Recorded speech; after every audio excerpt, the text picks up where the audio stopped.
Welcome to the Huberman Lab podcast, where we discuss science and science-based tools for everyday life.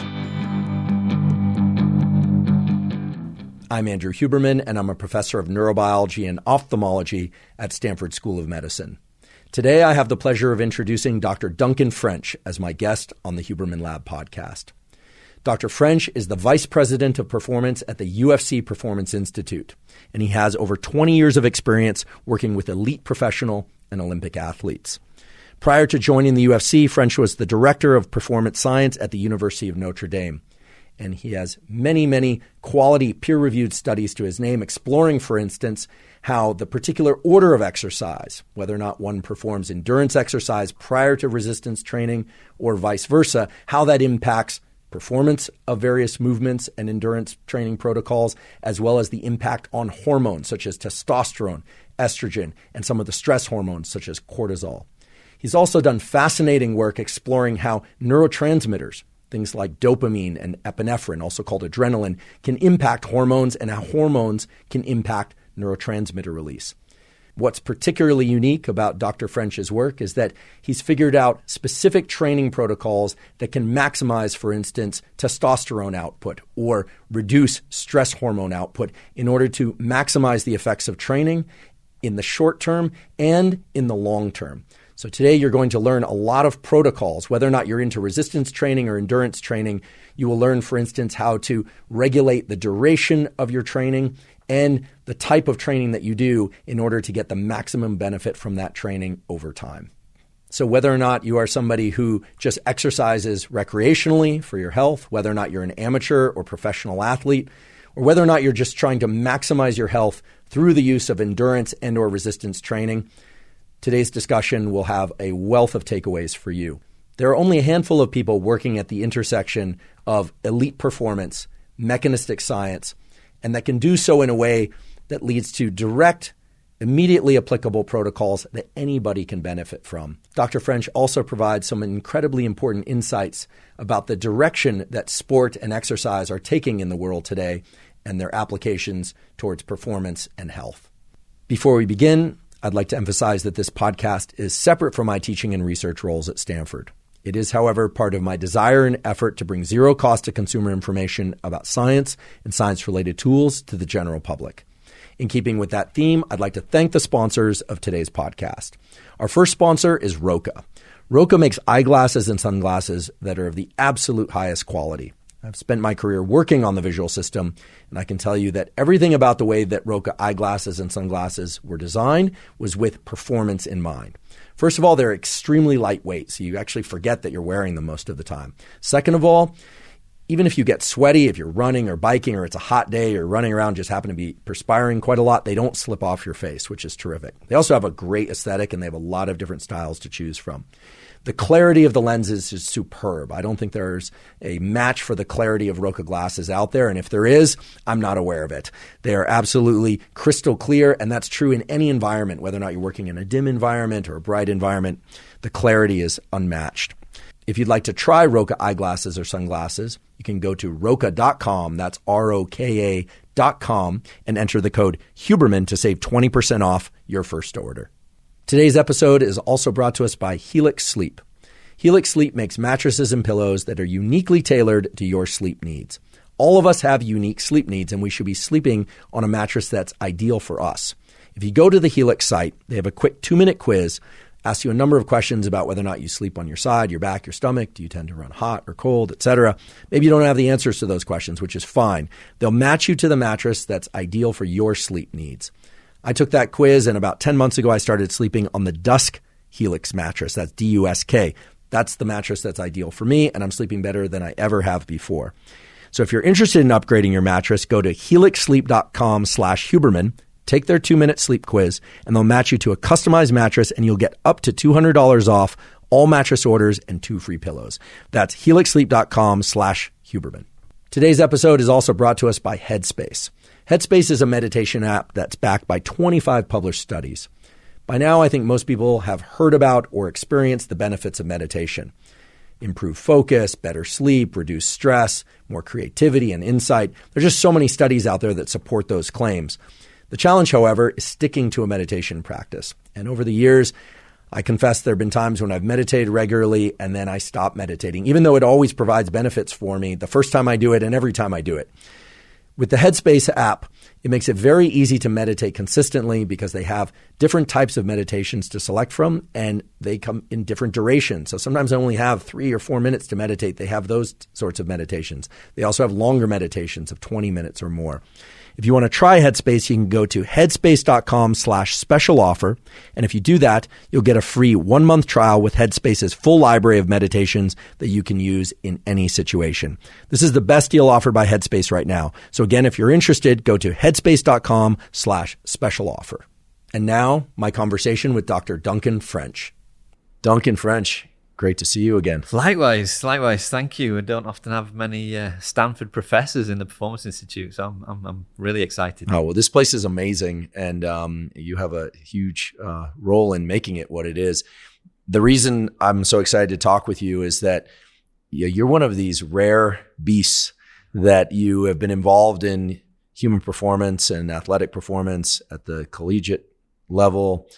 You are obviously very involved in MMA now in the UFC Performance Institute. And you also had the fortunate experience, I like to think, of doing a Ph.D. in what exactly was the Ph.D. in? It was exercise physiology. Exercise physiology. Yeah. So you're familiar also with designing studies, control groups, all the sorts of things that, in my opinion anyway, are kind of lacking from the internet, social media version of exercise science, which is that people throw out all sorts of ideas about how people should be training, what they should be doing and eating and not eating and doing. And certainly science doesn't have all the answers, but I just think it's so rare to find somebody that's at the convergence of all those different fields. And so I have a lot of questions for you today that I'm sure the audience are going to be really interested in it. Well, listen, I mean, I appreciate that. It's very humbling. And I've worked hard to get to where I am.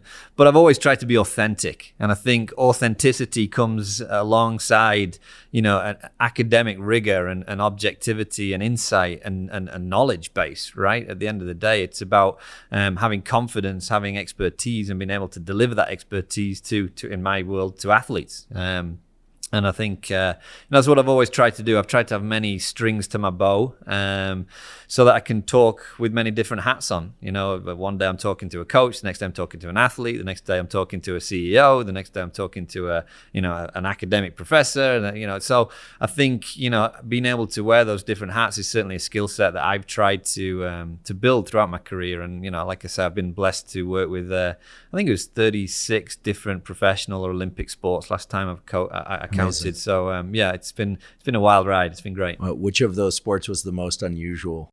I've worked with crown green bowling, which I don't know, as an American guy, I don't know, how well you know that. I've never heard of it. Basically, imagine a 20-foot by 20-foot square of turf with a small raise in the middle, i.e. the crown. So it slopes to the edges. Okay. And then you throw out a white jack, a smaller ball, and then you roll out larger balls to try and get closest to the jack. It's a very European thing, let's say. Interesting. But yeah, sports performance at crown green bowling. There you go. All right. Wow. And then to mixed martial arts fighters. Absolutely. and everything in between. So along those lines, could you give us a little bit of your background? Where'd you start out? Where are you from originally? Yeah, I'm from the northeast of England. So I'm from a town called Harrogate, which is in Yorkshire, which is a northern kind of area of the nice the sunny UK. weather all year long. Yeah, you can imagine. Yeah, with the 2 weeks of summer that we get, But yeah, I mean, I did my undergraduate studies there in sports science. I did teacher training to be a physical education teacher. After that, like most people, I then worked as a high school physical education teacher. Great experience working with kids. Developing athletic qualities, but something in the back of my mind always, I wanted more. I wanted to be, to be at the higher end of elite sport. I was a failed athlete like many people. I represented my country in different sports and things, but I never made it professionally. So that little seed was sown in as much as I then started to reach out to to different areas to do a PhD, whether it was in the UK or also chanced my arm, took a punt, see if I could get over to the States. All my buddies were going on gap years after they finished university or whatever, and going to Bali and hanging out or whatever, traveling through Thailand. And I figured, well, I've always loved the States, and can I go and kill two birds with one stone and do something academic, continue my studies, but also do it in a different environment and get some life experience. And many rejections, as I'm sure you're kind of aware, from different professors, whether it was Roger Roka or William Kramer. So you just wrote to these folks? I just called and sent out information and said, so have you got any opportunities? Pushed back from them all, but dogged and kept asking. And Dr. William Kramer, who was at Ball State University in Indiana at the time, a muscle neuroendocrinologist and researcher in muscle physiology using resistance training, he basically said, listen, I can guarantee you funding for the first year of your studies, but not the next 3. Sounds like a typical academic response. Yeah. I can take care of you, but not that well necessarily. Right. Yeah. So spoke to my parents and said, hey, can we take a punt? And they were great in supporting me. And long story short, came out to begin my PhD at Ball State. After a year, Dr. Kramer transferred to Yukon, Connecticut, in Stores in the Northeast there, and I transferred to him and with him, and 4 great years with my PhD and getting my PhD with a really prolific research group that looked at neuroendocrinology, hormonal work, but using resistance training primarily as an exercise stressor, as a major mechanism, and then looking at all the different physiologies off the back of resistance training. Yeah, you guys were enormously productive. I found dozens of papers on how weight training impacts hormones, and your name's on all of them. And it's remarkable. I have a question about this. I'll just inject a question about weight training and hormones. You hear this all the time, that doing these big, heavy compound movements or resistance training increases androgens, things like testosterone, DHT, DHEA, and so forth. Does anyone know how that actually happens? Like, what is it about engaging motor neurons under heavy loads sends a signal to the endocrine system, hey, release testosterone? I've never actually been able to find that in a textbook. Yeah, well, I mean... and how can I do more of that? As much as I know, and again, I'm digging out into the annals of Duncan French's kind of brain now. But I think it's a stress response, right? It's mechanical stress and it's metabolic stress. And these are, the downstream regulation of testosterone release at the gonads comes from many different areas. My work primarily looked at, catecholamines and sympathetic arousal. So things like epinephrine, adrenaline. Correct. Yeah, epinephrine, adrenaline, noradrenaline.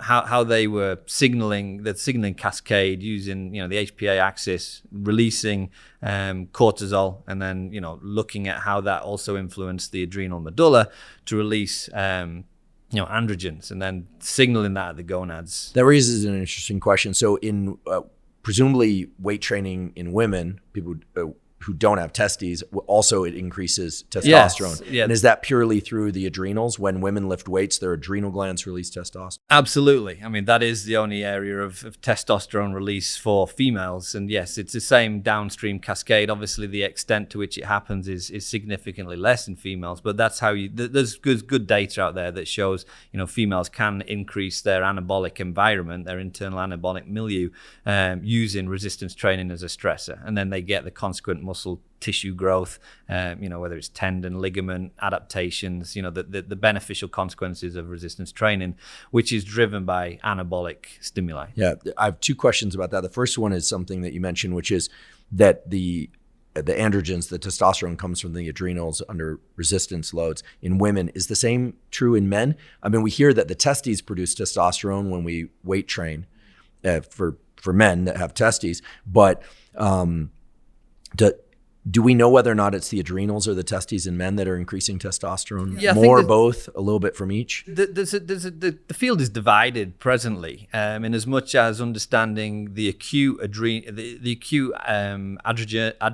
response in terms of anabolic response to exercise in an acute phase, and the exposure to a stimulus that is stress driven, which might be partly from the adrenal glands, partly from the gonads, versus a longitudinal exposure to anabolic environments, which is primarily driven by obviously the gonads and the endocrine environment from testosterone release at the gonads. So the field is split in terms of how exercise is promoting hypertrophy, muscle tissue growth, and whether that is very much an adrenal stimuli, or if that's significant enough in these acute responses versus the longitudinal exposure, just elevated basal levels of anabolic testosterone at habitual levels. So it sounds like like with most things, it's probably both. It's probably the adrenals and the gonads. Yeah. And then you mentioned that testosterone can have enhancing effects or growth effects on tendon and ligament also. That you don't often hear about that. People always think, testosterone muscle. But testosterone has a lot of effects on other tissues that are important for performance, it sounds like. What's the story there? Absolutely. I mean, I think, the testosterone hormone is, there's androgen receptors on neural tissue, on neural axons. Pretty much everywhere. Exactly. Yeah. So, the binding capacity of testosterone and influence in different tissues within the body. I touched on, muscle tissue, but, the ligaments, the tendons, even bone to some extent, testosterone is potential to influence that.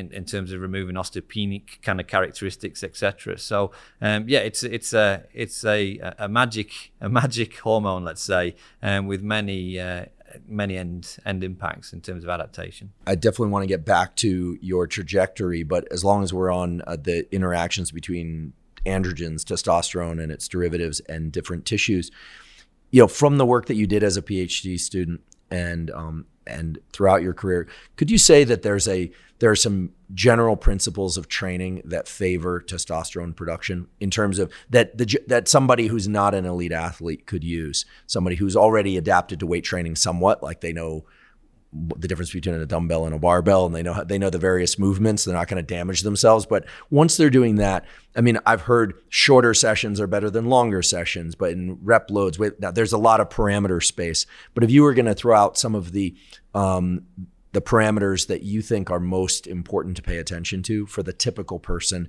who's trying to use weight training to build or maintain muscle, lose body fat, so body recomposition, or stay strong and healthy for sport of a different kind. Yeah, so the work that we obviously, I was exposed to back in my PhD, it was a double-edged sword. And as much as testosterone is really stimulated by an intensity factor and also a volume factor. Now, growth hormone is a little bit different. That's largely driven by an intensity factor alone. Oh, really? Correct. I always thought that growth hormone was driven by volume. Which just goes to show you. Maybe I've got No. I think you're probably right. It just goes to show you that most of what's out there on the internet is completely right. Not only is it wrong, it's usually backwards. So no, trust. Trust your instinct because I think people just make this stuff up. Right.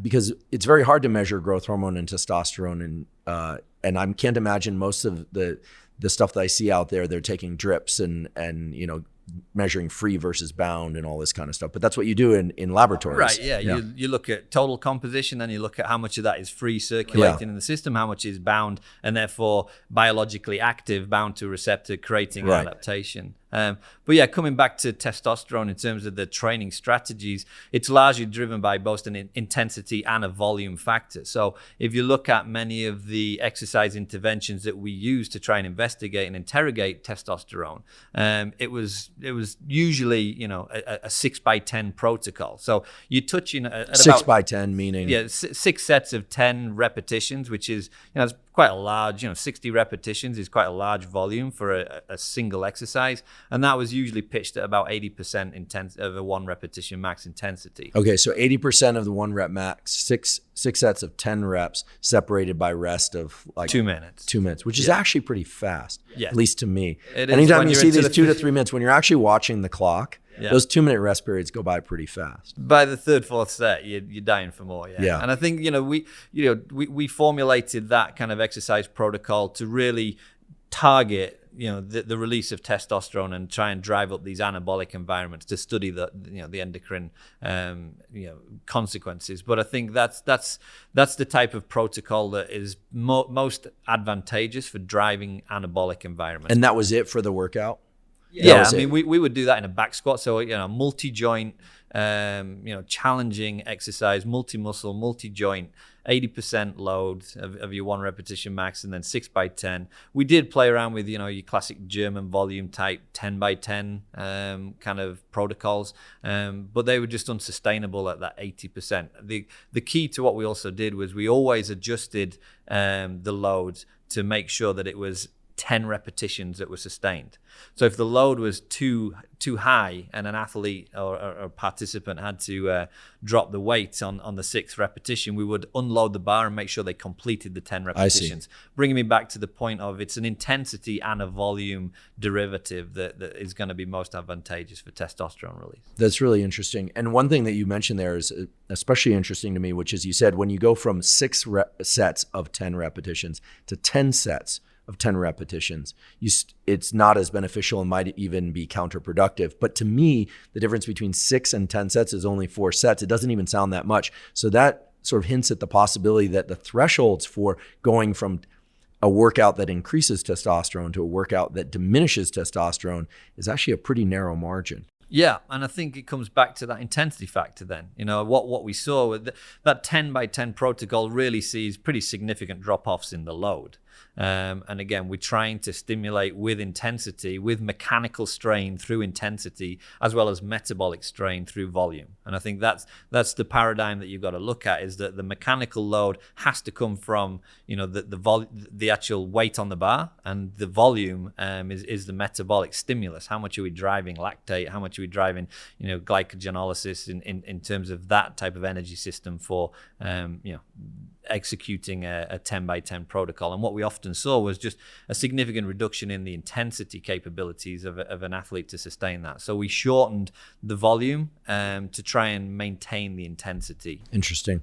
And you could imagine just taking very long rest, keeping the session, being a big lazy bear in training. I sometimes do this. I tell myself I'm going to work out for 45 minutes and then 2 hours later I'm done, but not because I was huffing and puffing the whole time, but because I was training really slowly. Right. Is there any evidence that training slowly can offset some of the negative effects of doing a lot of volume? Well, it's the old adage of, two responses to your question. I mean, the first one I would say, there's a difference between 10 sets of 6 and 6 sets of 10. And I think that comes back to the volume conversation. 6 sets of 10 is driving up metabolic stimulus. If you're doing 10 sets of 6, you can probably take it to a higher intensity, but you're not going to get the same metabolic load. You're not going to get the same internal metabolic environment that drives the lactate release that they will then signal, further anabolic testosterone release because of the lactate in your body. That's a key consideration. The rest is often the consideration that's overlooked out there in general population and in many sporting environments. That the rest is as important a programming variable as the load and the intensity, the load, the volume, etc.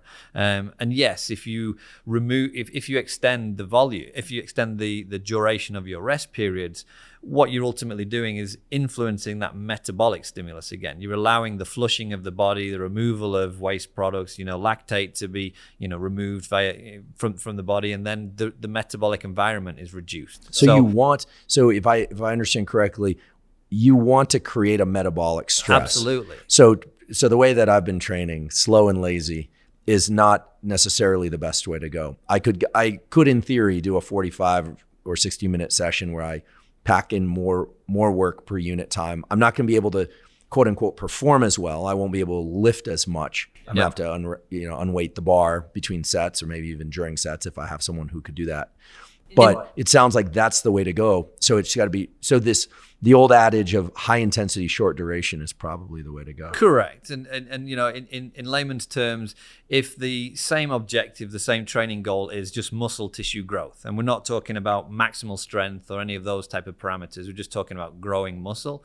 If there's an athlete A and he does six sets of 10 with 2 minutes rest, and there's athlete B that does 6 sets of 10 with 3 minutes rest, athlete A will likely see the highest muscle gains, muscle hypertrophy gains, because of the metabolic stimulus that they're driving with the shorter rest periods. Interesting. For all the years that I've spent exploring exercise science and trying to get this information from the internet and various places, that this is the first time it's ever been told to me clearly. So basically I need to put my ego aside and I need to not focus so much on getting as many reps with a given weight and keep the rest restricted, about 2 minutes, get the work in, and then I'll derive the benefits.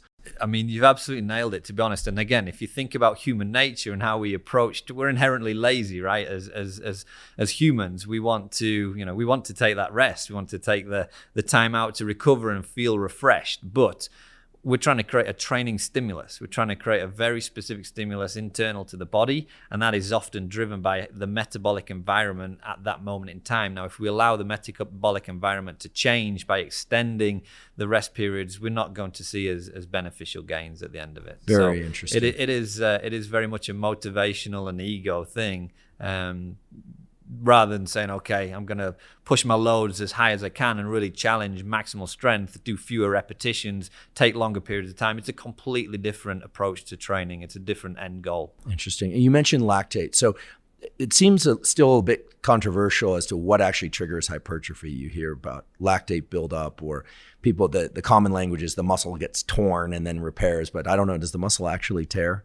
Microtrauma. Okay, microtrauma. Disruption of within the muscle tissue, for sure. Interesting. And we're talking now about non-drug assisted people. Correct. whose let's just say let's define our terms here, whose testosterone levels are within the range of somewhere between 300 and 1500 or whatever, 1200. Because it does seem that athletes who take high levels of exogenous androgens can do more work and just get protein synthesis from just doing work. Yeah. I've seen these guys in the gym, right? The telltale signs are not that hard to spot, where they're just doing a ton of volume, not necessarily moving that much weight. They're just bringing blood into the tissue, and then they're they're eating a ton of protein, presumably because they're basically in puberty part 15, right? They've gotten their 15th round of puberty, where during puberty, you are a protein synthesis machine. I mean, that's, to me, that's pretty clear about puberty. Interesting. So, and then you, in terms of, because I know the audience likes to try protocols. So that you described a protocol very nicely. What about day-to-day recovery? I mean, can the workout that you described is intense but short? How many days a week can the typical person do that and sustain progress? Yeah, I mean, I think that comes back to your training age and your training history. Obviously, there's a resilience and a robustness with an incremental training age. So, that's not a protocol that I would advise anyone to go out and start, tomorrow. They'll be mopping them off the gym floor. But at the same time, it's also relative, right? So 80%, of your maximum at a young training age is still 80% versus, I've been training 10 years, it's still 80%. But yes, the mechanical load is going to be significant. It's just more tonnage, right?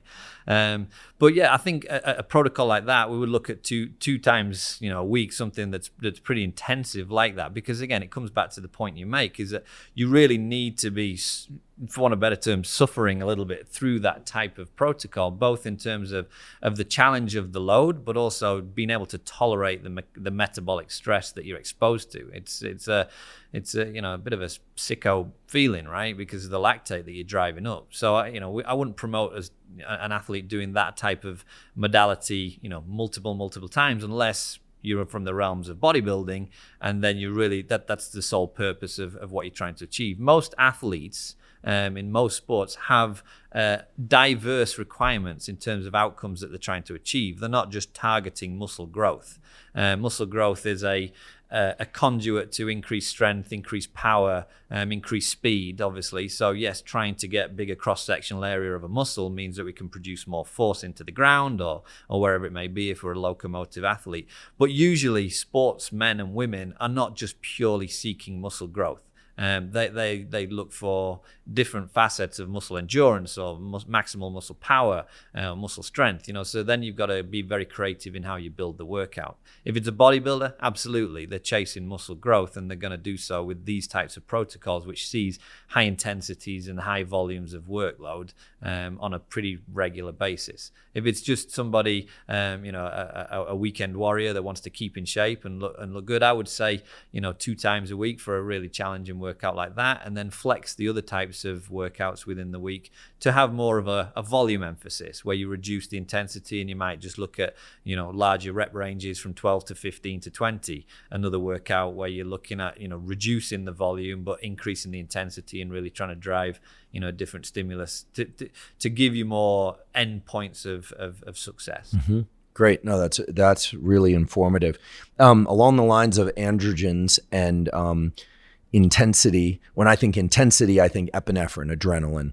And since you have a background in catecholamines and testosterone, last time I was here at the UFC Performance Institute, we had a brief conversation, and I want to make sure I got the details right, that in the short term, a big increase in stress hormone can lead to an increase in testosterone, like a parachute jump.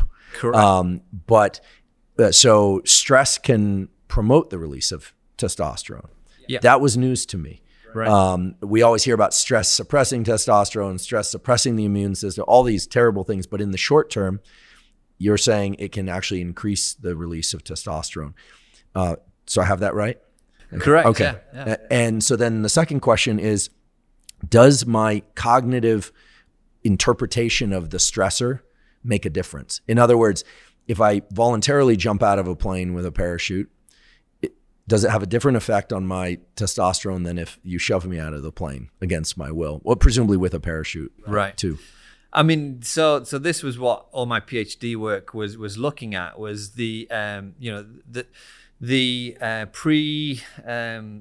exposure to a stressor and the pre-arousal of how your body essentially prepares for that stressor, and then how it manages it throughout the exposure to the stress. And it was actually motivated from parachute jumpers. There was an older study looking at parachute jumpers into combat, and they were studying the cortisol, the stress response, and the epinephrine response of these parachute jumpers. So we got us thinking about, hold on, there's certain workouts that you do that are just the daunting. It's like, okay, it's squat Saturday or whatever it may be. Oh my gosh, this is going to destroy me. And right. Or I have to talk to this person I don't want to talk to, or or what, right? I mean, something, or a PhD dissertation exam or something. Giving public speaking or whatever it may be. Now, we used an exercise, we used a resistance training protocol that these athletes knew was going to be very, very challenging. There's going to have some anxiety to doing it. They knew there were going to be some physical distress from doing it,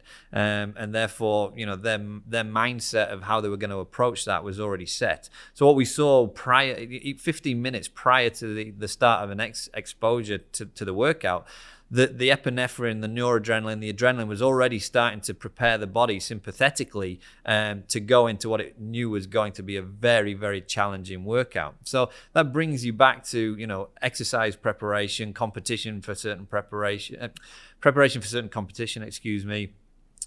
pre-workout routines, the use of music, all these different things that we know can now, anecdotally in the gym we put into place. But, the data that I presented showed that it was the first of its kind to show that this link between, epinephrine and norepinephrine release and arousal, and then consequent performance, so force output throughout the workout, was intimately linked. So what was the takeaway there? Is it beneficial for people to get a little stressed about the upcoming impending event, whether or not it's a lift in the gym or whether or not it's talking to somebody that you might be intimidated to talk to, or an exam? Is the stress good for performance, or is it harmful? Yeah, and I think that's a great question. And I think I can only talk to, physical exertion, which is what we were exploring. And I don't want to tread on the toes of the psychologists with flow state and these types of things, because clearly I think you're in the position of scientific strength on this one. I think you have the leverage. I mean, most, I have a lot of friends in that community, as I'll just say as a buffer to the answer you're about to give, that there's very little science around flow, and there's very little neuroscience related to most psychological states anyway. So I think we've got a lot of degrees of freedom here. All right. Yeah. I can breathe easy. Yeah. Thank you for that. Yeah. I'll be anything you like, credit Duncan. Anything you dislike, send the mean comments to me. Yeah, I think from my data, certainly the greater the arousal, the higher the performance was from a physical exertion perspective. And I think that was the intriguing part of some of my findings, where there's definitely an individual biokinetics to some of these hormonal kind of releases. In as much as those guys that had the highest adrenergic response in terms of epinephrine release, norepinephrine release, also sustained force output through for a longer period of the workout than those that didn't. So the individuals that had a lower stimulus of the sympathetic arousal, let's say, certainly didn't perform as well throughout the workout. Now the intriguing thing then becomes is, okay, and I think this really segues into what we're doing here with combat athletes, with mixed martial artists. There's a philosophy, there's a paradigm now for myself in terms of the exposure, repeat exposure. The more you do that challenging workout, do you get the same psychological stimulus? Do you get the same stress response? And the assumption is unlikely. You accommodate, you become accustomed to the stressor, your body will therefore adapt, and that's the classic overload principle, right? You then need to take the stressor down a different route. But I think when you look at the athletes that we work with here, it's a fist fight at the end of the day. There's nothing more stressful than that. But I think just the exposure to the rigors of training, to understand the bad positions, the bad situations, to know that they can get out of certain situations, out of certain submission holds or whatever it may be.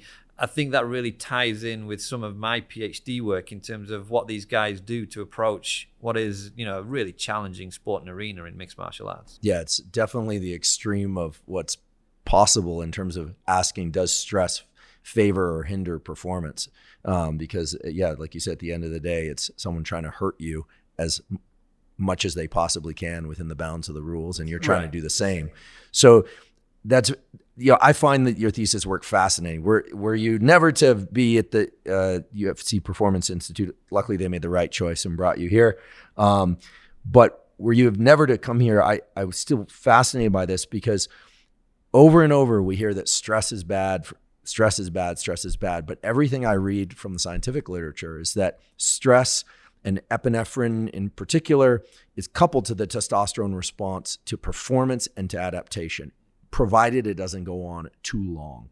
So unless I'm saying something that violates that, I mean, and that's your work. So it's really important and beautiful work. And I refer to it often. So I'm just glad that we could, bolt that down, because I think the people need to know this, that discomfort is beneficial. Now, there's another side to this that I want to ask about, which is the use of cold. In particular, things like ice baths, cold showers, or any other type of cold temperature exposure. In theory, that's stress also. It's epinephrine. And so how should one think about the use of cold for recovery? So if it's stress, if cold causes stress, then how is cold used for recovery? That's what I don't understand. And maybe you just want to share your thoughts on that.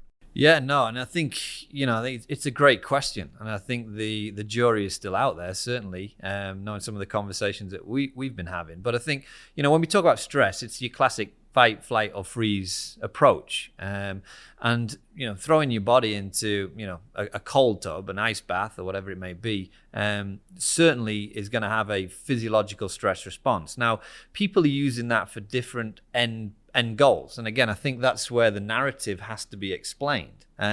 If you are using the stress specifically to manage the mindset, to use it as a specific stress stimulus, that's the same as me doing 6x10 at 80%. You're just trying to find something to disrupt the system, to do something that's very, if you want a better term, painful, discomfort, whatever. You're just finding a stressor and then being able to manage the mindset. But if you're using cold, specifically from a physiological perspective, to promote, redistribution of vascularity, of blood's flow, to different vascular areas of muscle that you feel have gone through a workout, that are damaged or whatever it may be. I think we've got to understand what that stress mechanism is. And the data, the literature is certainly still out there with respect to cryotherapy and cold baths and some of these these cold exposures in terms of what they do at the level of the muscle tissue. If that's the target, if you're trying to promote a flushing mechanism or you're trying to promote redistribution of the blood flow, what you've got to understand is that cold is going to clamp down every part of the vascular system, and we've really got to understand how the muscle would be redistributed to areas of interest. So, I think the stress response is a real thing with respect to cold exposure, but I think the narrative around what are you using the cold for has to precede the conversation, because yes, it's like putting your hand over a hot coals. That's a stress the same way as jumping in a cold bath is. I think most people don't realize that you're going to get the epinephrine release from holding your hand too close Absolutely. to flame, and you're going to get it from getting in the ice bath. And your body doesn't know the difference, right? Your body does not know the difference. It has a primordial kind of physiological response that it's created over millions and millions of years. And I think that physiology is not changing, and it's fixed in a particular way right now, that it doesn't understand the difference between whether it's 6x10 doing a challenging workout over here, whether it's putting my hands on the hot coal, whether there's a lion stood in front of me or whatever. That epinephrine response from the level of the brain down to the whole signaling cascade is the same. Mm-hmm. And cold, I've heard, can actually prevent some of the beneficial effects of training. That it can actually get in the way of muscle growth, et cetera.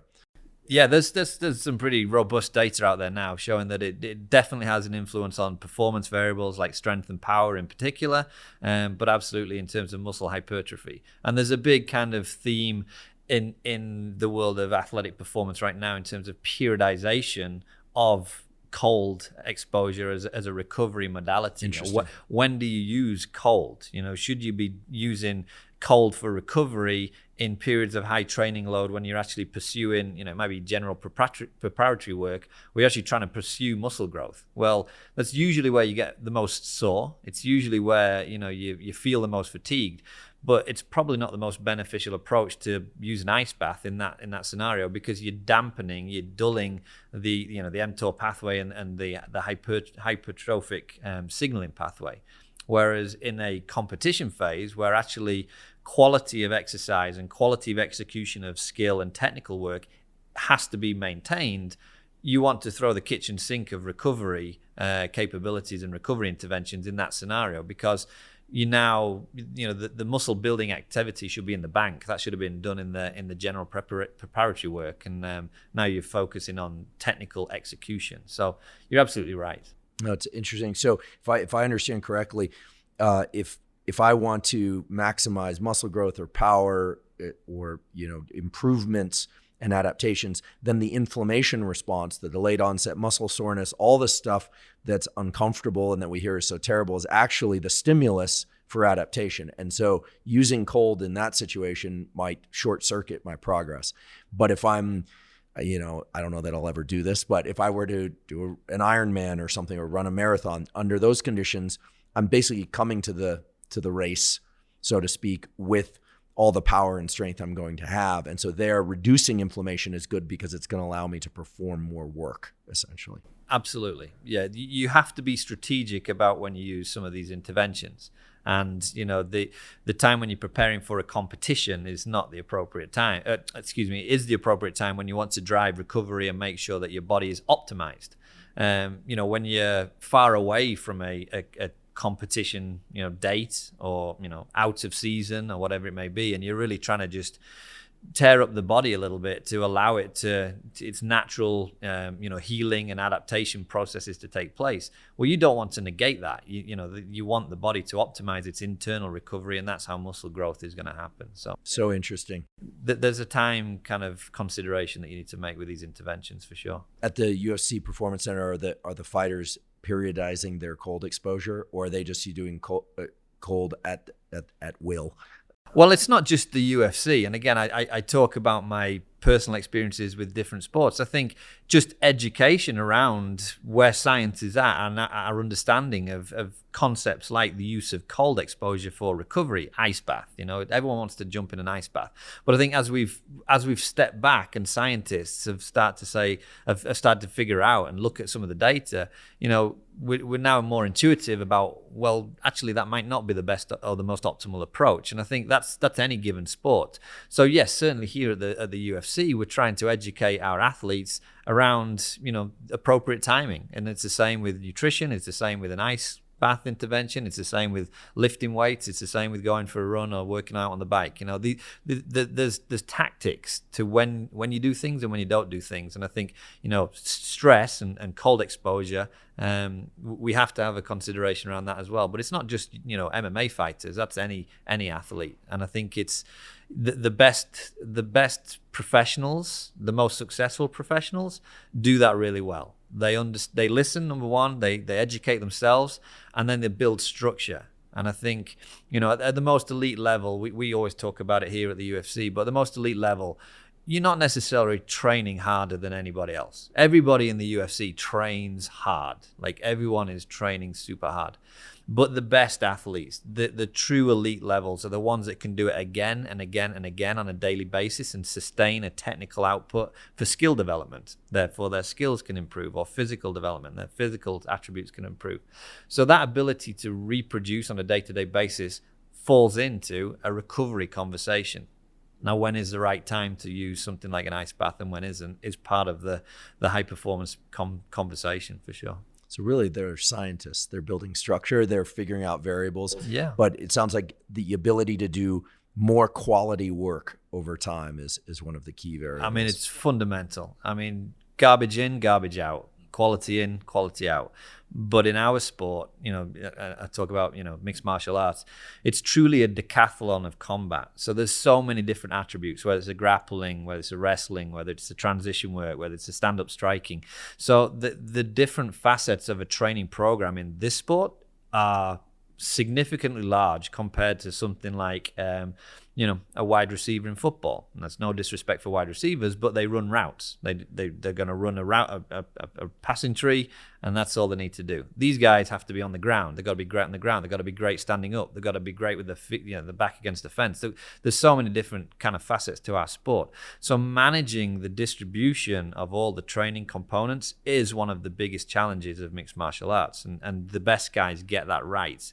They allow their body to optimize the training. And remember, why are we doing training? We're doing training for technical and tactical improvement. Now, if your body is fatigued or you just can't expose yourself to more tactical development or technical development, then you're essentially doing yourself a disservice. You're going to be behind the curve with respect to those guys that can reproduce that day in, day out. On the topic of skill development, regardless of sport, we hear all the time, and it certainly is intuitive to me, that the person who can focus the best will progress the fastest. But it's kind of interesting. Sometimes I talk to athletes and they seem a little bit laid back about their training sometimes, and yet they obviously know how to flip the switch and they can really dial in the intensity. Do you think that there are optimal protocols for skill learning in terms of physical skill learning? Like, could it ever be parameterized like the 6 sets of 10 reps? And this gets to the heart of neuroplasticity, which is still, it's not a black box, but it's kind of a black box with portions of it illuminated, I like to say. But, what are your thoughts on skill development? Is there, for somebody that wants to get better at sport, do you recommend a particularly long or short training session? Does intensity matter, or is it just reps? Yeah, I think no, it's not a volume-driven exercise. It's a quality-driven exercise. And listen, my expertise is not in motor learning and motor skill acquisition. I tend to default to Dr. Gabrielle Wolf here at UNLV for that. She's one of the leading proponents in this area. But if you look at true skill development, it is about rehearsal of accurate movement mechanics. And And as soon as that becomes impacted by fatigue or inaccurate movement, you're now losing the motor learning. You're losing the accuracy of the skill. That, you know, people can call it muscle memory or whatever they want, right? But essentially, you're grooving neural axons to create movement patterns, and they're situational throughout sport, right? You know, whether it's a Cruyff turn in soccer or a jump shot in basketball or a forehand down the line, you can carve out that particular posture and position and skill, and you can isolate it, and you can drill it again and again and again. Now, as soon as fatigue is influencing that repetition, it's time to stop. And the best coaches understand that. They understand that it's quality over quantity when it comes to skill acquisition. So to answer your question in a roundabout way, I would say yes, it's shorter sessions that are very high quality. And I think the best athletes, in my experience, are the ones that consciously and cognitively are aware of it at every moment of the training session. They should leave the training session not necessarily just physically fatigued, but mentally fatigued, because they're completely engaged in the learning process. The problem then becomes, okay, if we just do lots of 30-minute sessions, we've got to do a lot of 30-minute sessions to get the volume exposure of the repetition and the rehearsal of the skill again and again and again. So it's a bit of a paradox. It's a bit of a double-edged sword. But, a 3-hour session versus a 90-minute session, we'll take the 90-minute session any day when it comes to skill acquisition, because that's going to be driven by quality over quantity. Yeah, training and skill learning is incredibly mentally fatiguing. I've often wondered why, when one works out hard, whether or not it's with a run or with the weights, why it's hard to think later in the day. Right. Yeah, there really does seem to be something to it. And I've wondered, is it depletion of adrenaline, dopamine? I sometimes think it might be dopamine, and here I'm totally speculating. I don't have any data to support this, but if you hit a really hard workout or run early in the day, oftentimes the brain just doesn't want to do hard mental work, which gives me great admiration for these athletes that are drilling their mind and body all day, every day, with breaks, but so what are your thoughts? What leads to the mental fatigue after physical performance? Well, again, I don't want to talk out, I'm talking to the man here, this well, we're just two scientists speculating on this point. Up until now, you've been giving us concrete, peer-reviewed study-based feedback on my questions. But if we were to speculate, I think this is a common occurrence. People think if I get that really good workout in the morning, I feel better all day. Right. That's true, unless that workout is really intense or really long. Yeah. And then the mind just somehow won't latch on to mental work quite as well. I mean, just philosophically, I think there's a coming back to this kind of stress consideration, like a public speaking or taking an exam. I mean, if you have an amazing coach who is setting up training in a particular way, it's challenging. There's a strain related to it, and I'm not talking physical strain. I'm talking figuring things out. Figuring out the skill, and I think that can be stressful. Like the learning process can be stressful. So, we've touched on stress. I also think if they hit the right technique, that reward center in the brain, that dopamine shot is going to fly up there. And there's only so many times that we can get that before that becomes dampened. And I think there's an energetic piece to it. There's the fueling of the brain. There's the carbohydrate fueling exercise, that actually the strategy around how you fuel for learning and fuel for physical training is actually pretty similar. Mm-hmm. Glucose. It's glucose. It's sugar at the end of the day, right? So are you fueling accordingly around your training sessions? Be that very physical, because everyone thinks, okay, I'm going to jump on the treadmill and I'm going to bang out 15 sprints at max effort, and I'm going to be dropping off and lying on the floor at the end of it. I need to refuel. Well, what about the refueling of the brain in a very demanding exercise or drilling session where you're looking at technique that you're trying to figure out, that's very challenging for your mind to figure out the complexity of it, that still needs to be fueled or refueled afterwards? And I think that's obviously might be an area where athletes do themselves a disservice by not appropriately fueling from what might be considered to be a lower intensity session, but the cognitive challenge has been significantly high. So they're doing skill work or drill work, and it's taxing the brain. But they're thinking, I wasn't, pushing hard lifts or doing sprints, and so I can just go off the rest of my day. But then their mind is drifting. Yeah. I mean, I speculate. Yeah, no, that seems very reasonable. I mean, I know that here and presumably with the other athletes you've worked with, nutrition is a huge aspect of that. And I think the general public can learn a lot from athletic nutrition because at the end of the day, the general public is trying to attend to their kids, attend to their work, whether or not they're lawyers or whatever. They need to focus. Nutrition is a barbed wire topic. But since we're free to do what we would do if we were just sitting in each other's offices, which is to just speculate a bit, for the typical person, right? Do you think these low carbohydrate diets, typical person who exercises, runs, swims, yoga, lifts weights, maybe not all those things, but some collection of those, pushes themselves to do those things and to do them well, but isn't necessarily a highly competitive athlete? Do you think that nutrition that doesn't include a lot of glucose, doesn't include a lot of carbohydrates, is a problem, or is it okay? What do you recommend for athletes? What do you recommend for typical people? Yeah, again, disclaimer: I'm not a dietitian, but That's okay. The dietitians don't know what to recommend to athletes either, and I say that from having spent a lot of time with the literature. Now, it's a complete mess. Yeah, it's like I thought we didn't understand anything about the brain. The nutrition science stuff is all over the place. Right. So I think we have again large degrees of freedom. Right. I mean, I think I think it comes down to metabolic efficiency. So we would never advocate a high. I never say never. Okay, but we rarely advocate a high performance athlete in a high intensity intermittent sport like MMA.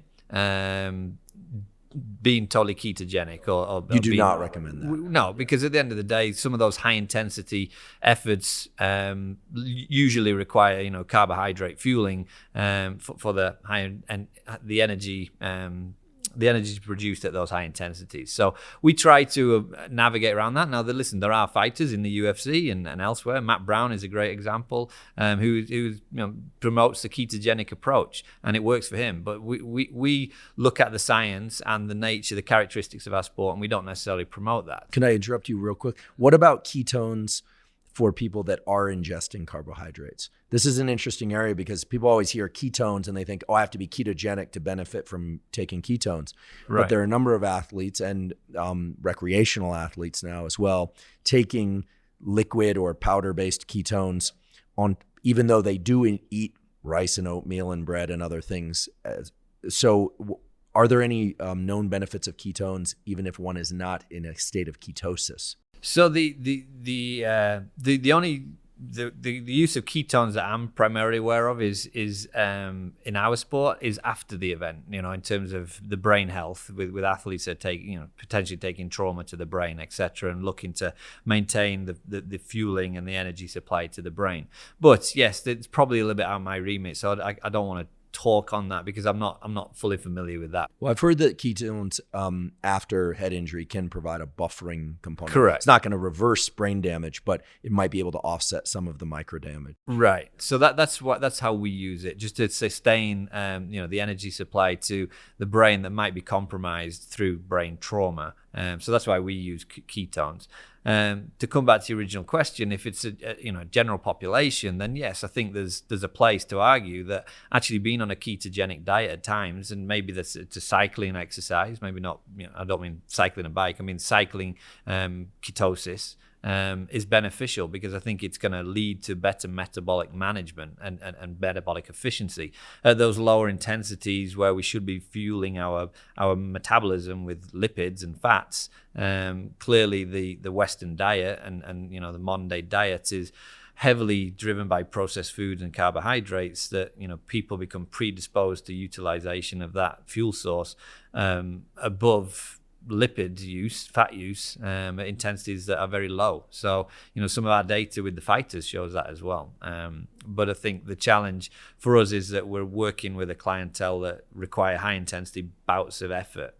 So, fueling appropriately is very important for that. Now we use tactics here where we essentially have athletes on what you would say kind of a largely a ketogenic diet, but then we will fuel carbohydrates around training sessions. So we'll do very timed exposure to carbohydrates. So it's not post-training, immediately pre, during, and then immediately post. And then the rest of their diets, breakfast, lunch, and dinner are what would look like ketogenic type approaches. So we're trying to be very tactical in the exposure to maximize the intensity for the training, and then return to a metabolically efficient diet, which is heavily reduced in carbohydrate because we've fueled the sessions that need it. I'm smiling because once again, this place, the UFC Performance Center, is doing things scientifically, which, to me, the idea that, and I'm pleased to hear that, because to me, this idea that the ketogenic diet is the best and only diet, or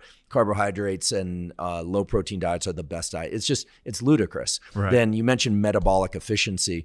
I think some people might be familiar with that term, some perhaps not. But the way I understand metabolic efficiency is that you teach the body to use fats by maybe doing long bouts of cardio, maybe lowering carbohydrates a bit. So teaching the body to tap into its fat stores for certain periods of training.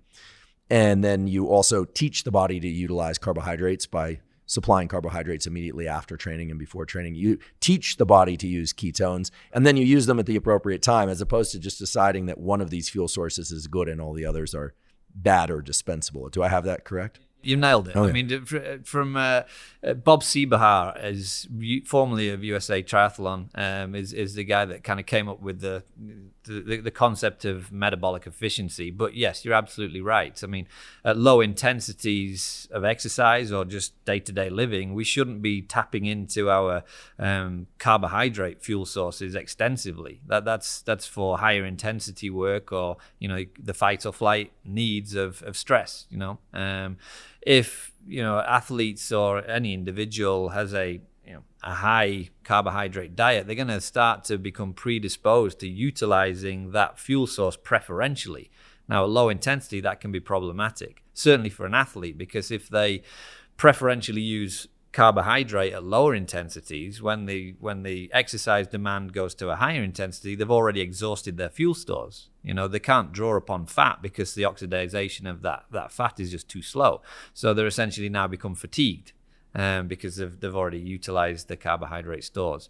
So what we try to do, yes, through diet manipulation and a little bit of exercise manipulation, is, as you say, teach the body or train the body to preferentially use a specific fuel source. Fat, obviously, at lower intensities, and carbohydrate at high intensities. And we look at specifically the crossover point between the two tells a lot in terms of how an athlete is ultimately, how their metabolism is working. Well, again, I'm smiling because I love this, because it's grounded in something real and scientific, which is that we have these different fuel sources. The body can adapt to use any number of them or one of them.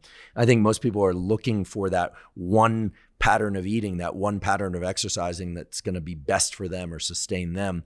And they often look back to the time when they felt so much better switching from one thing to the next. But the adaptation process itself is also key, right? Teaching the body. And so if we were to just riff on this just a little bit further, if somebody, I'll use myself as an example, since I can only speculate what other people's current nutrition protocols are. But if somebody is eating in a particular way and they want to try this kind of periodization of nutrition, could one say, okay, for a few weeks, I'm going to do more high intensity interval training and weight training, and I'm going to eat a bit more carbohydrate because I'm depleting more glycogen. Then if I switch to a phase of my training where I'm doing some longer runs, maybe I'm training less, maybe I'm just working at my desk a little bit more, then I might switch to a lower carbohydrate diet. Do I have that right? And then if I'm going to enter a competition of some sort, certainly not UFC, right, or MMA of any kind, to be clear, not because it isn't a wonderful sport, but because it's that wouldn't be good for my other profession. But if I were going to do that, then I would think about stacking carbohydrates, ketones, and fats. Do I have that more? I think you said it eloquently. At the end of the day, you're consciously understanding what the exposure to physical exertion is, and you're flexing your diet accordingly. And I think so it's need-based eating. Exactly. For one of better terms, you can call it whatever fancy terminology there is out there, but yes, it's needs-based eating. But you're very conscious and cognizant of what is my current exercise status. If I'm taking some time off, then don't gorge on the carbohydrates. We probably need to be cut. It's going to be lower intensity work, or even just habitual day-to-day walking around, doing your groceries. That doesn't require massive amounts of glycogen storage and carbohydrate fueling. So you can potentially go more ketogenic in nature, oxidizing lipids for that fuel.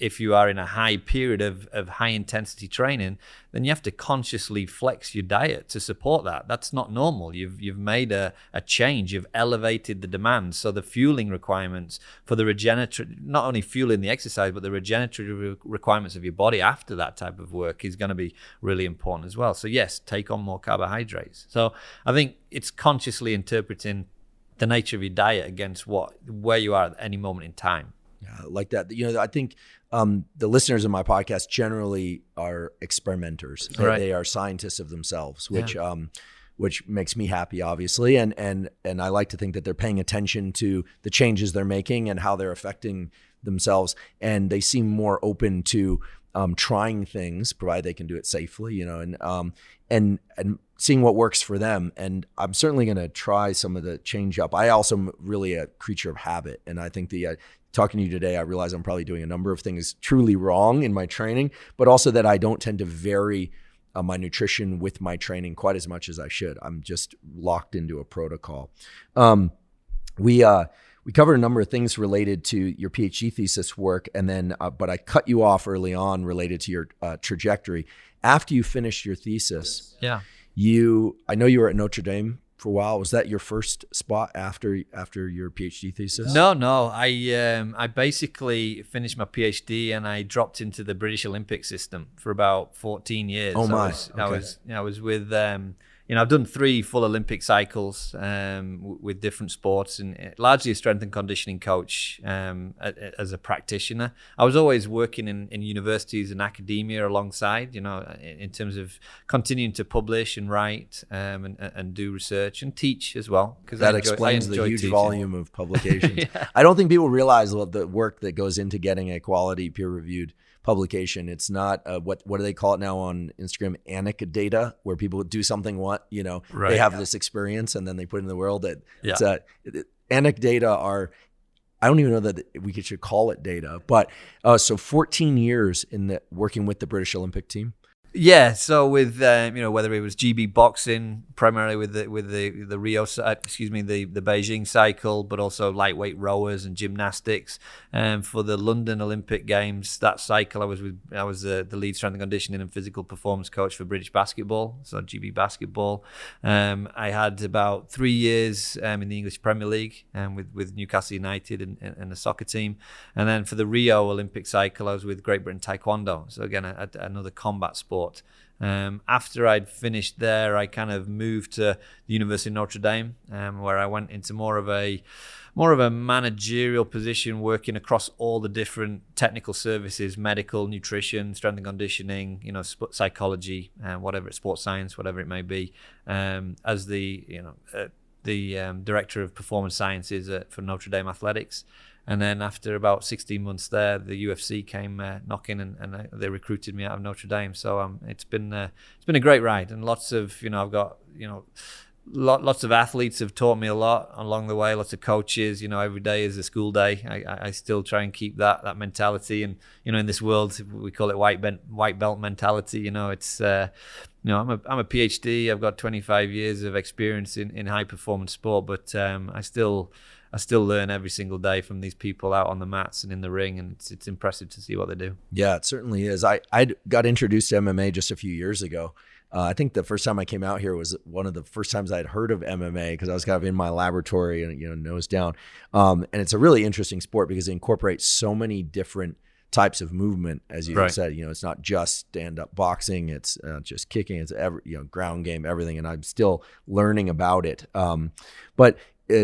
as you mentioned, going in with that beginner's mind, the white belt mentality, what has been the most surprising thing for you in terms of being exposed to MMA in particular, as opposed to other sports? Like what's unique about MMA fighters besides that they have this huge variety of tactical skills that they have to learn and perfect? Yeah, that's a great question. I would say two things. I'm going to answer two questions. One actually reiterates what you've already said. Like, the degrees of freedom in mixed martial arts are exponential, like no other sport. We've got 11 different weight classes. We have men's classes, we have women's classes, we have kickboxers, wrestlers, jiu-jitsu fighters, judokas, like karate fighters. The stylistic backgrounds are infinite. We're a weight classification sport. There's a whole issue relating to making weight and then rebounding to fight about 24 to 30 hours. Like, just the variability in this sport, the considerations that you have to make are unprecedented compared to any other sport that I've worked with. And a lot of them go against and are the antithesis of what you would expect for high performance. In terms of, we don't always have a very clearly defined competition schedule. Once these guys fight, they don't necessarily know when their next fight's going to be. What's the closest spacing of a fight? I mean, listen, I think the record is around it's just over a month, I believe. Oh, goodness. So that's a quick turnaround. But most of these guys are fighting 3 or 4 times a year. 3 times a year is pretty normal. The bigger fights maybe 2 times a year. But invariably, the guys don't know when that next date is going to be. So we're in this gray area of, okay, what do we do? Like, are we taking some time off? Are we just going to do some general prep work? Are we going to try and keep the knife sharpened in case I didn't realize this. In that way, it's a lot like special operations. Absolutely. You don't know when the call is going to happen. Right. They have to be ready at all times. There isn't this like, let's get ready for the season. Right. Yeah, like when I was with the British Olympic Association, I knew it was the British Open, the Spanish Open, the French Open, the European Championships, the Israeli Open, the American Open, the Canadian Open, the Olympic Games. It's a circuit in your brain, right? Yeah, you just plan exactly. like you know where all the targets are going to be. Here, it's a moving target because you might be just hanging out doing some general prep work, and then you might get a short notice fight. They give you a quick call, and it's in 6 weeks or 5 weeks, and okay, I've got to ramp everything up really quickly. So that's a real challenge in terms of just managing all these different components of mixed martial arts alone. The other, to come back to your question, the other thing which is truly fascinating about these individuals is their mental resilience.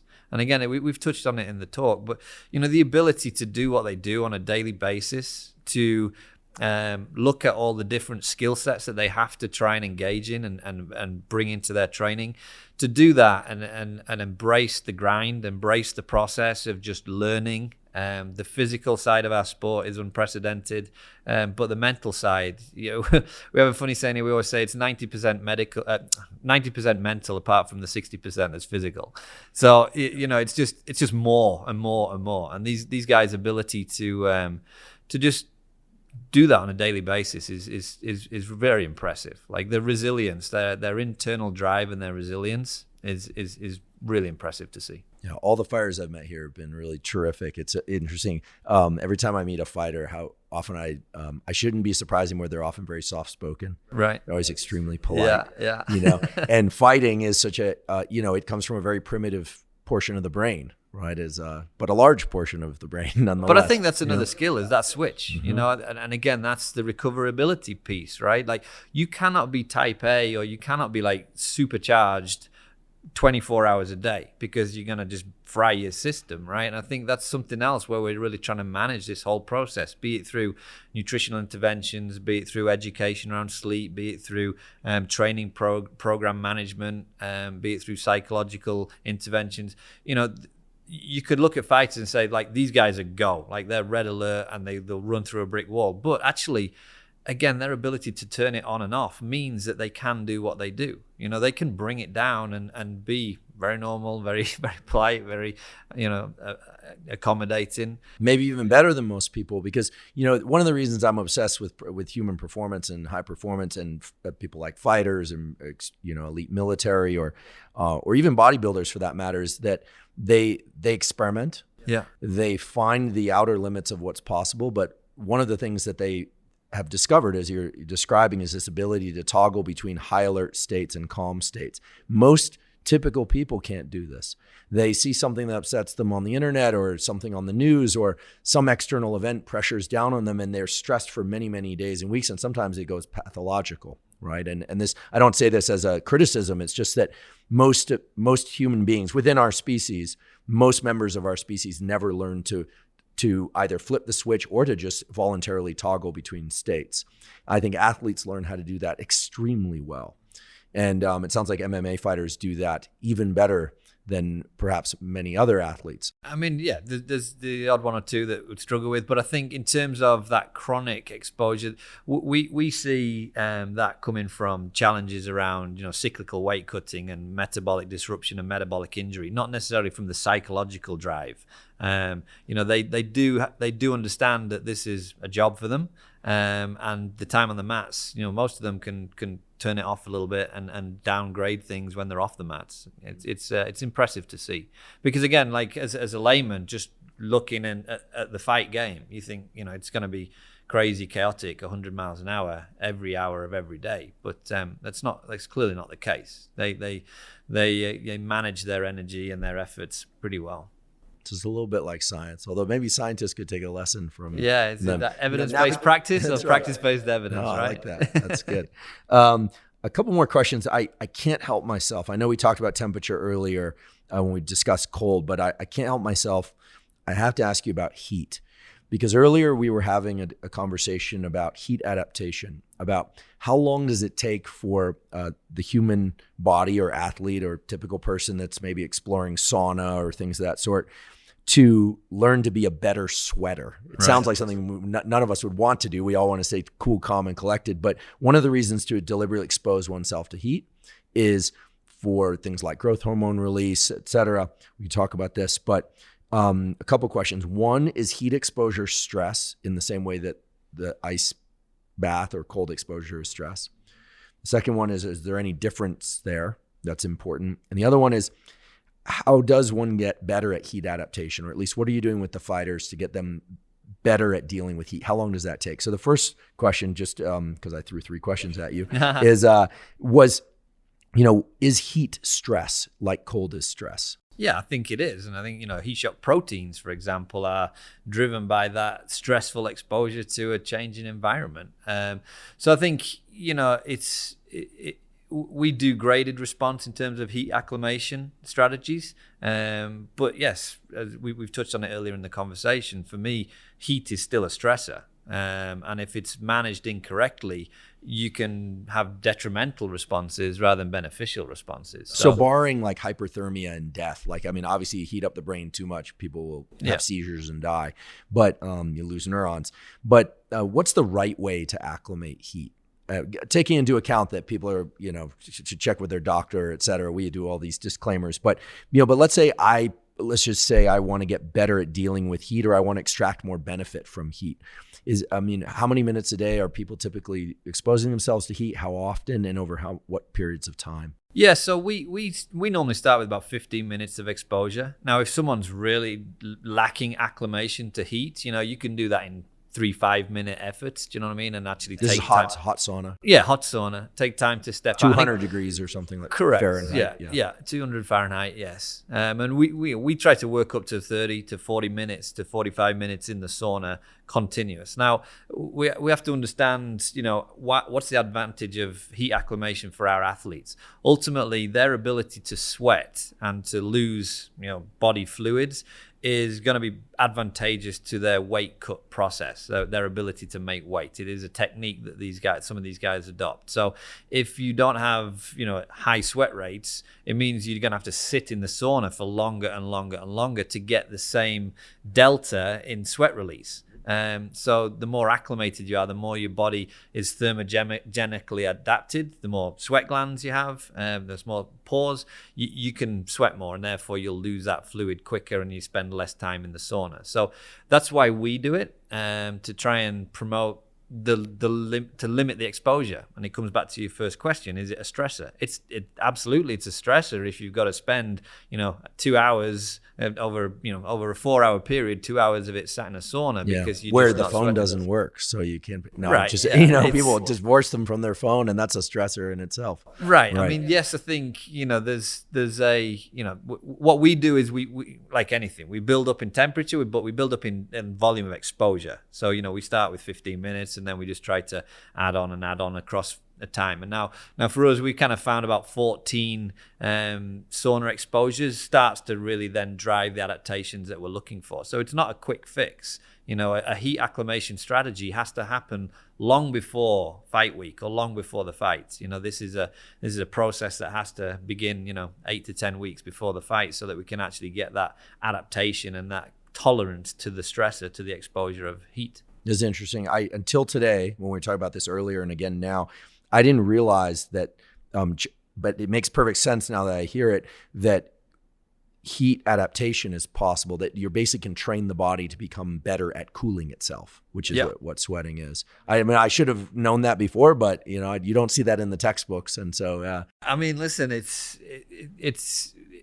the same as the ketogenic conversation. You're training your body to be more metabolic efficient. You're training your body to tolerate heat more. You're training your body. Like, the body is, as an organism, as an organic system, it's hugely adaptable. It's hugely plastic. But I think the skill is understanding the whens, the whys, and the whereofs in terms of changing the overload, changing the stimulus to drive specific adaptation. And philosophically, that's how we go about our work here. We talk about adaptation-led programming.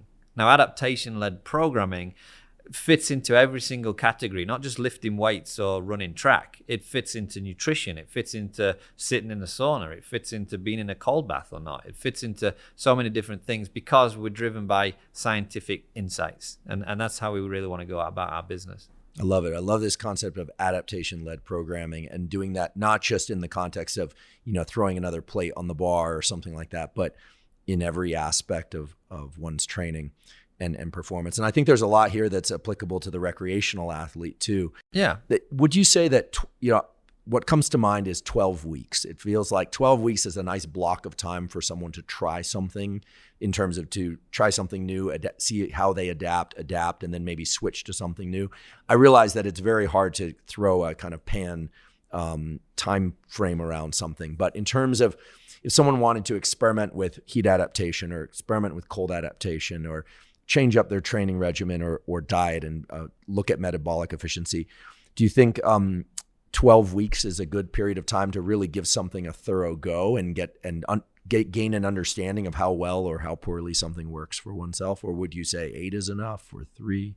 I mean, that's the how long is a piece of string kind of response, right? I mean, yes, if we're just talking arbitrary numbers. Recreational experimenter, 3 months exposure, 12-week training, strategy, 12-week intervention is more than adequate to say, for 99% of things that change within the body that physiologically adapt to a training stimulus or an overload stimulus, you're going to start to see either regression or progression, beneficial or detrimental effects within 3 months. Absolutely, I would say. So now listen, I say that in as much as we do training blocks here that are 3 weeks long. Right. That's because of this constraint that sometimes people suddenly they get the call to fight. Correct. Yeah. So it's like super condensed, and in that scenario, we're always conscious of is their body or this individual, do they have the ability to tolerate that super overload, that like super condensed exposure? Now, we might be doing that purposefully. We might be trying to do an overreaching strategy where we're really trying to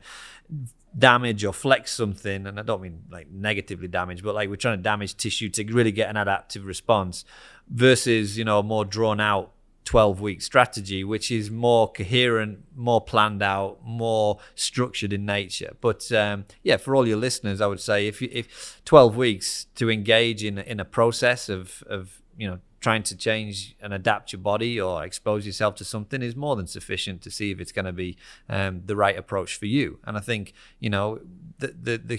the individual interpretation has to be considered. And I think that's where it comes back to be a thinking man's athlete, or be a thinking man's trainer, like someone that's going through exercise, you have to consciously understand where your body's at any moment in time. You've got to be real with yourself. You create a journal, create a log of your training, create a log of your feelings, your subjective feedback of, how you felt, your mood, your sleep. Do your athletes do that? Yeah. We try to promote that because again, that's part of this process. Might be 12 weeks for you, but I might get the same responses in eight weeks. And I think that's another critical theme here is that we could put 15 guys on the mat and give them the same workout, and there's going to be 15 different responses to that same workout because the human organism is so complex and in nature that it's going to adapt differently. Some people will tolerate it. Some people are going to be challenged by it. Some people have got a metabolic makeup that's going to promote it. Some people are metabolically challenged by it. There's just so many different things that we have to consider, and that's what we try to do here. It's the cross we bear, is that we try to understand on an individual level how to optimize athletic performance. I think it's terrific, and the athletes here are so fortunate to have this. And most people out there, I've certainly been trying to encourage people to learn some science and some mechanism and become scientists of their own pursuits, whether or not skill learning or athletic pursuit, et cetera. As a sort of a final question, what are some things about the UFC or something about the UFC that perhaps people don't know in terms of its overall mission or what you guys are trying to do here? I mean, I think I've become a fan of MMA, and I am more and more as time moves on. Some people might be into MMA, some people not into watching MMA. But what are some things that the UFC is interested in and doing that most people might not know about, and certainly I might not know about? Yeah, I mean, I think... we try to be cutting edge. We try to be super progressive. We think we've got an amazing platform here, particularly at the Performance Institute, to do some really cool things that can inform many different people. And that doesn't just mean the 600 or so athletes that are on our global roster.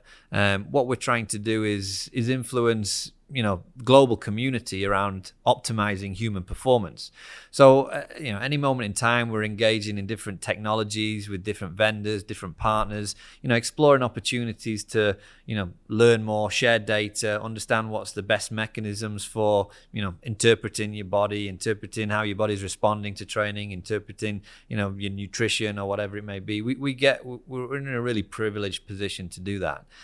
But we've also, hence you being here today, we're also trying to venture into some really cool areas of science and research that's got applicability that you can take from high performance athletes and apply, to yourself, to Joe Blow walking down the street, out there, that is really interesting. And that's everything from, whether it's CBD and psychedelics through to different technologies for thermal monitoring and Bluetooth heart rate monitoring or whatever it may be, through to data management, etc., and anything in between. We've got some great partners on the nutrition side, on the psychology side, on the data side, and I think we always try to just push the envelope a little bit more. I think we keep our core mission with our athletes, but I think a lot of what we do, hence your podcast and like an amazing platform, you do such a great job of it, that we can all learn and take from the elite and interpret how it might help us and just in the general population. So I think that's that's our North Star, is to provide our athletes the best integrated service of care, but we also want to influence just the global community and put the UFC at the forefront of that. That's great. Well, you guys are certainly doing it. And we can't let the cat out of the bag just yet, but the things that we're gearing up to do with my laboratory and the work together, hopefully we'll be able to talk about that and share that in the year to come. But we're very excited about that. And Duncan, look, I have this filter that I use when I talk to people, academics or otherwise, which is, some people, they open their mouth and it doesn't make much difference. But when you speak, I learn so much. I'm going to take the protocols that I've heard about today. I'm going to think about how I'm training and how I could train differently and better, how I'm eating, how I could eat differently and better for sake of performance and just in general. Thank you so much for your time, your scientific expertise, the stuff you're doing in the practical realm. It's immense. So hopefully we can do it again. Yes, thank you. This has been a blast. I appreciate it. And keep doing what you're doing, because I know there's a lot of people out there that love the platform. So thanks for the invite. It's been awesome. Oh, thank you. Thanks so much. Thank you for joining me for my conversation with Dr. Duncan French. I hope you found it as insightful and informative as I did. If you're enjoying this podcast and or learning from it, please subscribe to our YouTube channel. Please also leave us a comment or a suggestion of a future topic or future guest that you'd like us to have on the Huberman Lab podcast. In addition, please subscribe to our podcast on Apple and Spotify. And on Apple, you can leave us up to a 5-star review. Please also check out the sponsors that we mentioned at the beginning of this episode. That's a terrific way to support this podcast. We also have a Patreon. It's patreon.com/Andrew Huberman. And there you can support the podcast at any level that you like. Many previous episodes of the Huberman Lab podcast, we discuss supplements for sleep, supplements for focus, and for other health benefits as well.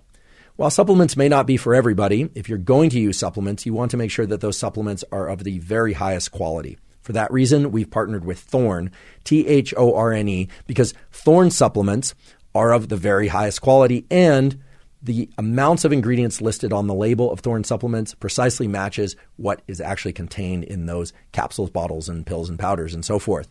This is extremely important. A lot of analyses of supplements and supplement companies have shown that what's listed on the bottle is often not what's actually contained in the bottle. Thorne's stringency is unmatched. They've partnered with all the major sports teams, with the Mayo Clinic, and so there's a lot of trust in Thorne supplements for all the right reasons. If you'd like to try Thorne supplements, you can see the supplements that I take. You can go to Thorne, thorne.com/U/Huberman. There you can see the supplements that I take. You can get 20% off any of those supplements, and if you navigate into the Thorne site through that portal, you can get 20% off any of the supplements that Thorne makes. I'd also like to mention that if you're not already following us on Instagram at Huberman Lab, you might want to do so. There, I do brief science tutorials and offer science-based protocols for all sorts of things that are often separate from the protocols and information covered on the Huberman Lab podcast. We're also on Twitter as Huberman Lab. And last, and certainly not least, thank you for your interest in science.